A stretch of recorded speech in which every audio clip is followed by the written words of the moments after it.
Olá, nós estamos aqui para mais uma gravação do programa Código de Honra, uma parceria do Instituto dos Advogados de São Paulo e ASP com o Tribunal de Justiça de São Paulo. Hoje nós vamos entrevistar o doutor Valdir Ricardo Lima Pompeu Marinho, que é juiz assessor da presidência do Tribunal de Justiça do Estado de São Paulo e também é juiz titular da 2ª Vara Criminal da Comarca de Santos, professor convidado dos cursos de vitaliciamento e pós-graduação da Escola Paulista de Magistratura, além de professor da cadeira de Direito Penal da Faculdade de Direito da Universidade Santa Cecília de Santos. O grupo de apoio às ordens judiciais, GAORP, nasceu a partir de uma ideia de se humanizar a questão das reintegrações de posse no estado de São Paulo. E hoje nós vamos tratar desse assunto com o Dr. Valdir. Dr. Valdir, o que motivou a presidência do Tribunal de Justiça do Estado de São Paulo a criar o GAORP?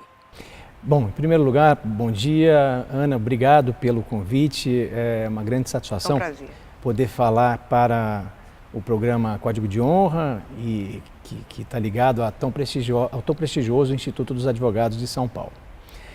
Exato, é também uma grande satisfação poder falar um pouco sobre o GAORP, o Grupo de Apoio ao Cumprimento de Ordens Judiciais de Reintegração de Posse, que tem se mostrado uma ferramenta importantíssima, muito eficiente e moderna de gestão de situações críticas, como essas situações ligadas à crise fundiária e habitacional.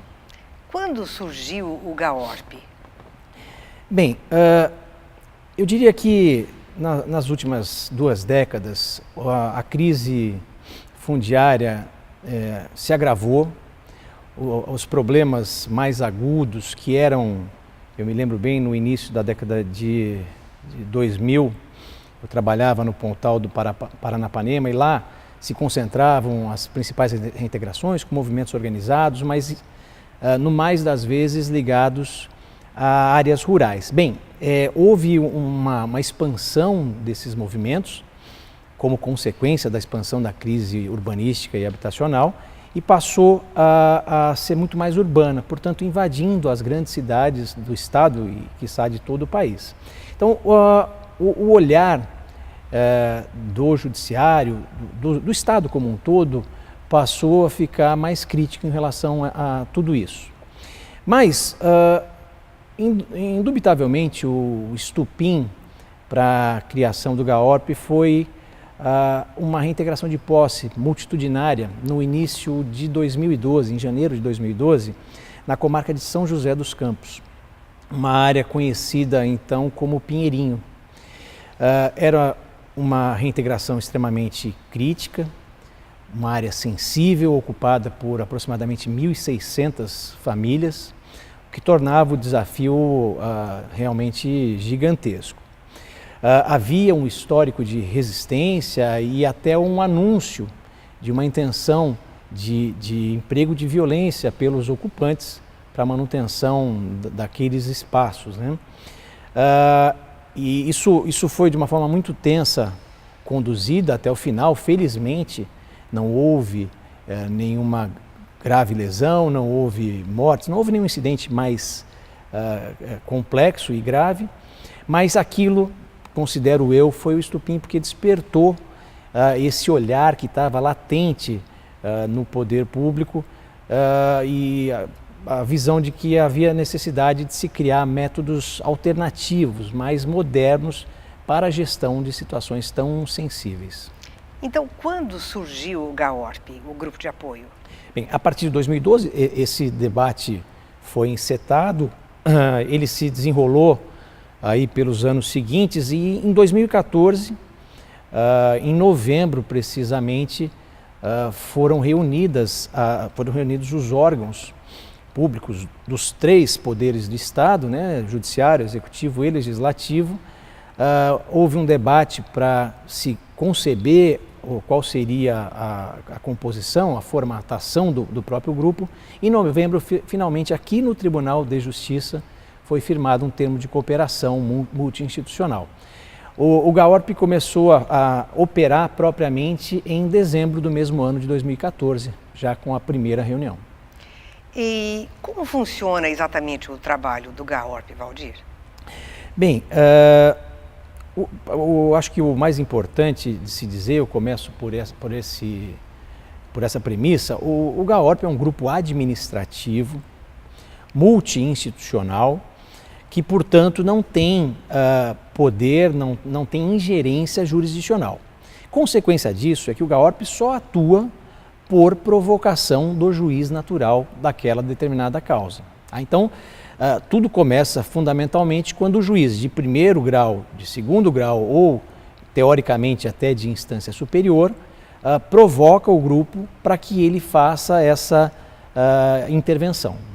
E onde são realizadas essas reuniões e como é que elas são conduzidas? As reuniões são feitas aqui, no Palácio da Justiça, numa sala de julgamento que é adaptada para comportar, primeiro, todos os integrantes do grupo. É um grupo consideravelmente populoso, são 23 órgãos que estão ali representados, órgãos do Poder Executivo, Legislativo, o Judiciário aí atesta conduzindo os trabalhos. E em relação ao Executivo, as três esferas também se fazem representar, tem voz no grupo. Primeiro o município, e não só a capital, o GAORP tem uma abrangência estadual, portanto nós conhecemos e trabalhamos com casos de outras comarcas que não da capital. O governo do estado tem uma participação muito presente, né? O CDHU, a própria Secretaria de Governo, a Secretaria de Urbanismo, de Justiça, de Desenvolvimento Social, todos esses órgãos do Executivo Estadual, eles se fazem representar no grupo. Então é um grupo bastante populoso, digamos assim, e as reuniões também despertam evidentemente o interesse de grupos grandes, né? Notadamente os grupos organizados ou não de ocupantes das áreas que estão sendo analisadas. Então essa sala de julgamento aqui no Palácio da Justiça foi adaptada para que nós pudéssemos da melhor forma receber, acolher integrantes do grupo interessados na causa para um debate profícuo que realmente conduza àquela situação crítica, muitas vezes insolúvel, isso é importante que se diga. Muitas das causas que chegam, e no estágio em que chegam ao grupo, elas se apresentam como insolúveis. Pelo menos insolúveis pelos métodos tradicionais da jurisdição, que são métodos evidentemente legalistas e com pouca margem de atuação, enfim. E o grupo permite isso, a criação de alternativas, de novas metodologias, e isso torna bastante eficiente. Quantas reuniões o Grupo de Apoio ao Cumprimento de Ordens Judiciais de Reintegração de Posse, o GAORP, já realizou desde a sua criação? Bem, foram 26 reuniões ordinárias até hoje, nas quais foram analisados 31 casos diferentes. Quase que uma por mês, desde a época da criação, não é? É mais ou menos isso. A média é de uma, até mais do que isso, uma reunião e meia por mês, ou 2 reuniões a cada 3 meses, né? Em cada uma dessas reuniões, ordinariamente também se concentram 2 pautas, 2 processos diferentes. A questão do número é que muitas vezes alguns casos passam pelo GAORP mais de uma vez, ocupando a pauta. Por isso que não necessariamente o número de casos corresponde ao dobro das reuniões que foram. Certo. E nesses casos, com maior ou menor significado, sempre o grupo teve uma atuação relevante, sempre contribuiu. Eu, na experiência que tenho desde o início da gestão, no começo do ano passado, de 2016, posso lhe assegurar que, de uma forma ou de outra, com maior ou menor abrangência, a atuação do grupo sempre contribuiu para a mitigação dos efeitos deletérios de uma reintegração, né? A gente consegue reduzir mesmo aqueles aspectos mais gravosos, evitar os efeitos colaterais, humanizar. Exatamente. Fundamentalmente é isso. Né? Nós humanizamos uma ordem tão complexa, dura como tem de ser e que tem um impacto social tão vasto. Tem algum caso específico que tenha chamado mais a sua atenção? Alguns casos são muito emblemáticos, fogem do padrão ordinário. Nós tivemos, por exemplo, talvez o mais emblemático de todos, o caso da conhecida Vila Soma, ali em Sumaré, região de Campinas. Também uma ocupação já antiga, multitudinária, um verdadeiro bairro que se formou, e a ausência total de alternativas para acolhimento das famílias que lá estavam gerou exatamente essa situação aguda. O GAORP atuou, não chegou a uma alternativa concreta, mas contribuiu pela expansão do debate, pelo alargamento dos horizontes de observação do caso aflitivo. E esse caso acabou, e eu acredito que em grande parte pelos próprios registros da atuação do grupo, a reintegração sendo suspensa pelo ministro Ricardo Lewandowski do Supremo Tribunal Federal. Então, pela dimensão, pelo peso, pela representatividade, esse é um caso que eu me recordo bem. Outro interessante que me parece que vale citar é um caso de Osasco, também uma ocupação bastante antiga, aproximadamente 12 mil pessoas ocupavam a área, e havia uma particularidade aí que é interessante. Era uma área com um grau de risco muito grande, próximo ali ao Rodoanel, na região de Osasco. E ali também havia um histórico de resistência, os moradores não tinham disposição alguma de buscar uma alternativa.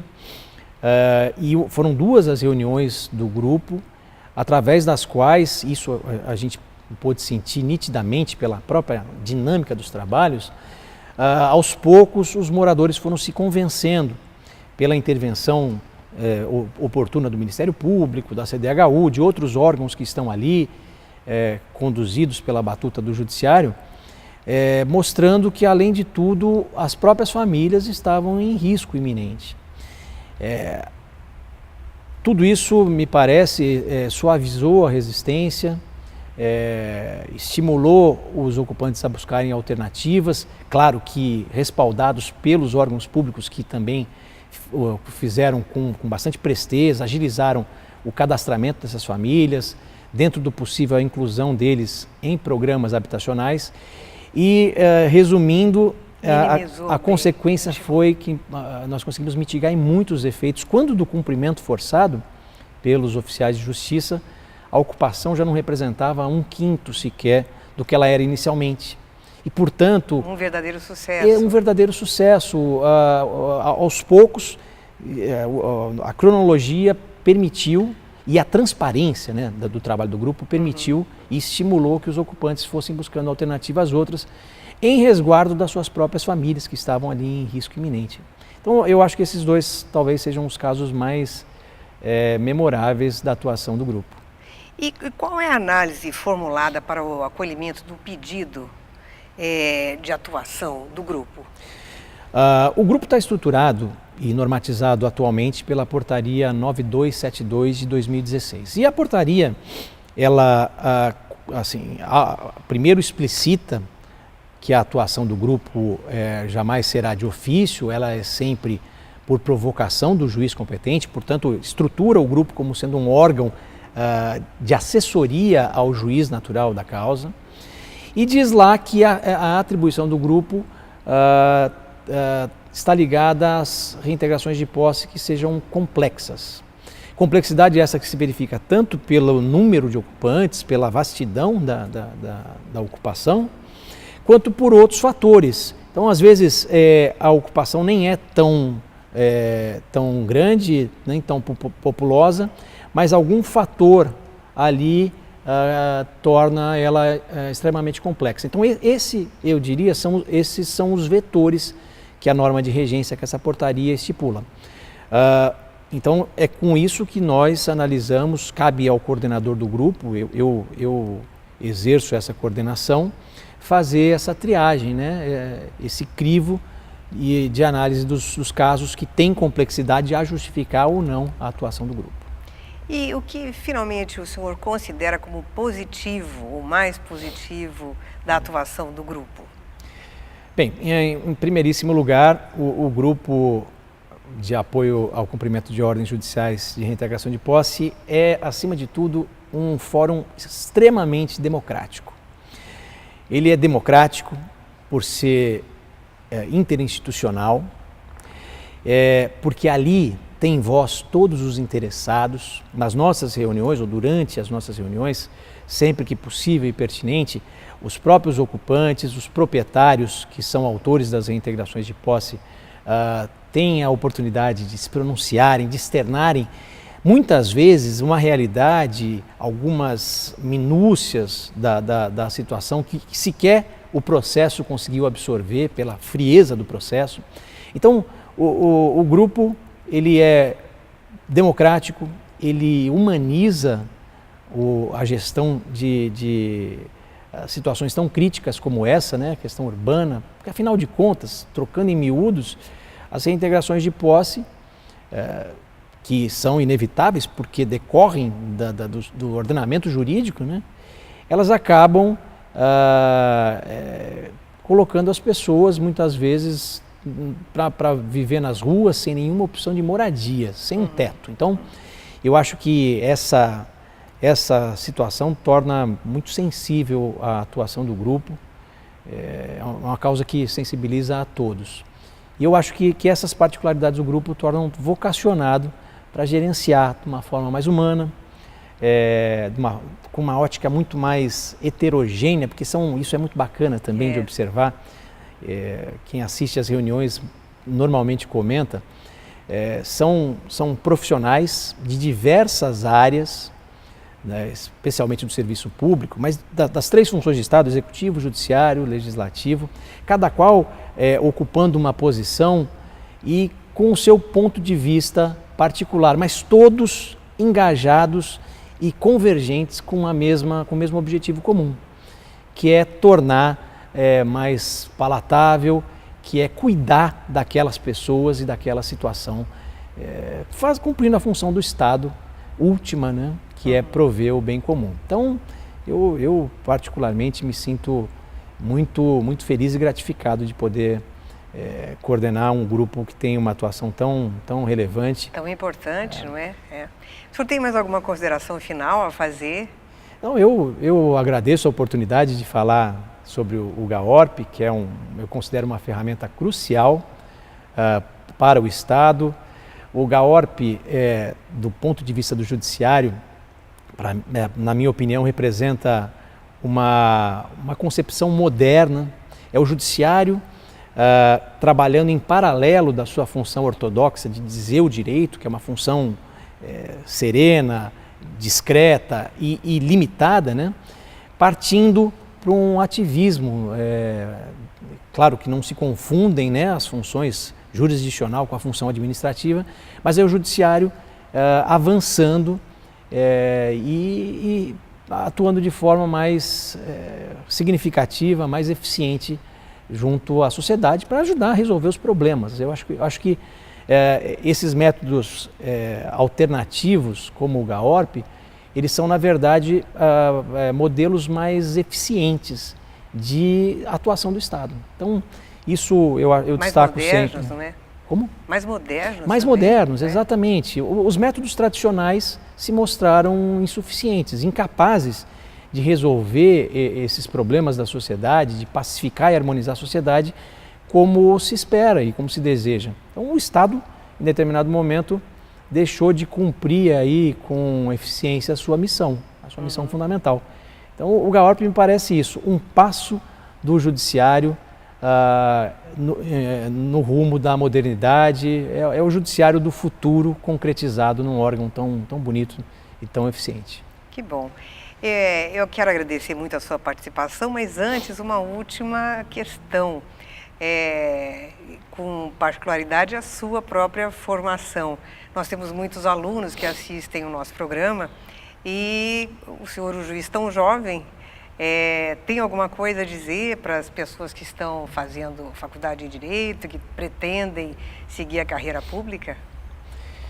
Olha, eu de fato sou professor há muitos anos e eu faço por satisfação pessoal e porque me sinto também cumprindo um dever de compartilhar o conhecimento que ao longo do tempo eu fui adquirindo e adquirindo em grande parte pela gentileza e pela generosidade de outros professores que eu tive o prazer de assistir, de acompanhar e de admirar. Então, o que eu costumo dizer para meus alunos sempre é: acreditem verdadeiramente nos seus sonhos e tenham a certeza de que as coisas, as mais importantes e inesquecíveis da vida não vêm fácil, elas dependem de muito trabalho, muita dedicação, muito empenho, abnegação, a capacidade e a paciência para superar os obstáculos que certamente surgirão e virão com frustrações.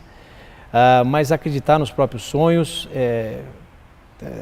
se manter fiel e leal aos seus primados, aos seus princípios, viver de forma verdadeira consigo próprio. Eu acho que quem se empenha, quem trabalha com vontade, com verdade e quem consegue olhar para si e se reconhecer no que faz, no caso, para os operadores de direito, eu acho que isso é certeza de uma vida feliz e daquela sensação prazerosa de dever cumprido.